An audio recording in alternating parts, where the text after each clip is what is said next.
Grabe talaga titikiro.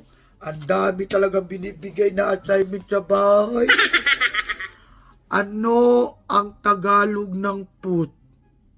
Put. Di ko alam to Ma. Ano? Mama ka ng mama. Tapos ka na ba sa assignment mo?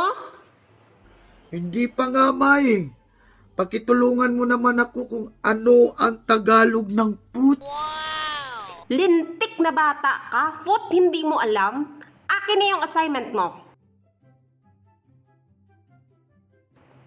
O ito, example. Ang kalabaw may 4 nito at ako may 2 nito.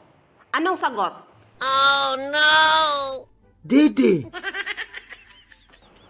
Gusto mo sipain kita para maging matalino ka? Paa. Ang galing mo talaga, Ma.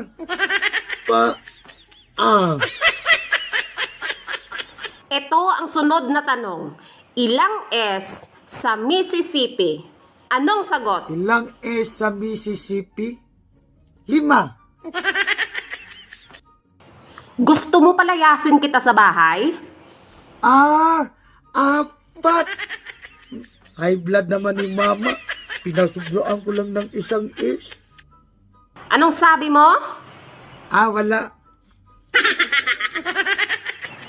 Kasunod na tanong. Ano ang pambansang ibon ng Pilipinas na nagsisimula sa letter A? Adarna po, Mama.